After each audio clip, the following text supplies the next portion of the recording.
मत्ती अध्याय 1। इब्राहिम की संतान, दाऊद की संतान, यीशु मसीह की वंशावली। इब्राहिम से इज़हाक उत्पन्न हुआ, इज़हाक से याकूब उत्पन्न हुआ और याकूब से यहूदा और उसके भाई उत्पन्न हुए।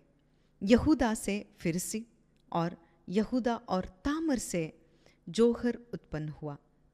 और फिरस से हिस्रोन उत्पन्न हुआ और हिस्रोन से एराम उत्पन्न हुआ और एराम से अमीनादाब उत्पन्न हुआ और अमीनादाब से नहशोन और नहशोन से सलमोन उत्पन्न हुआ और सलमोन और राहब से बोवज उत्पन्न हुआ और बोवज और रूत से ओबेद उत्पन्न हुआ और ओबेद से ईशै उत्पन्न हुआ और ईशै से दाऊद राजा उत्पन्न हुआ और दाऊद से सुलैमान उस स्त्री से उत्पन्न हुआ जो पहले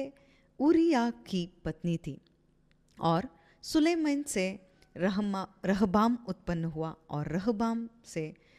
अबियाह उत्पन्न हुआ और अबियाह से आसा उत्पन्न हुआ और आसा से यहोशफात उत्पन्न हुआ और यहोशफात से योराम उत्पन्न हुआ और योराम से उज्जिया उत्पन्न हुआ और उज्जिया से योताम उत्पन्न हुआ और योताम से आहाज उत्पन्न हुआ और आहाज से हिजकिया उत्पन्न हुआ और हिजकिया से मनशिह उत्पन्न हुआ और मनशिह से अमोन उत्पन्न हुआ और अमोन से एशिया उत्पन्न हुआ और बंदी होकर बाबुल जाने के समय में योशिया से युकुन्या और उसके भाई उत्पन्न हुए। बंदी होकर बाबुल पहुंचाए जाने के बाद युकुन्या से शल्तियल उत्पन्न हुआ और शल्तियल से जरुब्बाबिल उत्पन्न हुआ और जरुब्बाबिल से अबीहूद उत्पन्न हुआ और अबीहूद से इल्याकीम उत्पन्न हुआ और इल्याकीम से अजोर उत्पन्न हुआ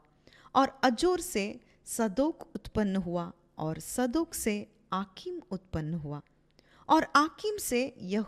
इलीहूद उत्पन्न हुआ और इलीहूद से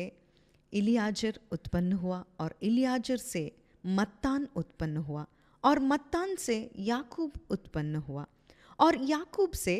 यूसुफ उत्पन्न हुआ जो मरियम का पति था, जिससे यीशु जो मसीह कहलाता है उत्पन्न हुआ। इब्राहिम से दाऊद तक सब 14 पीढ़ी हुई और दाऊद से बाबुल को बंदी होकर पहुंचाए जाने तक 14 पीढ़ी और बंदी होकर बाबुल को पहुंचाए जाने से समय तक लेकर मसीह तक 14 पीढ़ी हुई। अब यीशु मसीह का जन्म इस प्रकार से हुआ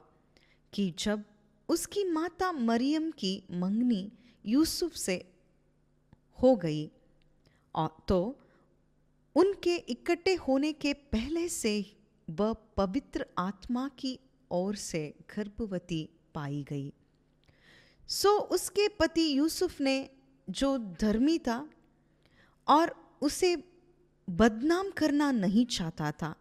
उसे चुपके से त्याग देने की मनसा की। जब वह इन बातों के सोच ही में था तो प्रभु का स्वर्गदूत उसे स्वप्न में दिखाई देकर कहने लगा, हे यूसुफ, दाऊद की संतान, तू अपनी पत्नी मरियम को अपने यहाँ ले आने से मत डर, क्योंकि जो उसके गर्भ में है वह पवित्र आत्मा की ओर से है। वह पुत्र जनेगी और तू उसका नाम यीशु रखना, क्योंकि वह अपने लोगों का उनके पापों से उद्धार करेगा। यह सब कुछ सुन इसलिए हुआ कि जो वचन प्रभु ने भविष्यद्वक्ता से द्वारा कहा था वह पूरा हो, कि देखो, एक कुंवारी गर्भवती होगी और एक पुत्र जनेगी और उसका नाम इम्मानुएल रखा जाएगा, जिसका अर्थ यह है परमेश्वर हमारे साथ। सो यूसुफ नींद से जागकर प्रभु के दूत की आज्ञा अनुसार अपनी पत्नी को अपने यहाँ ले आया, और जब तक वह पुत्र न जनी तब तक वह उसके पास न गया, और उसने उसका नाम यीशु रखा।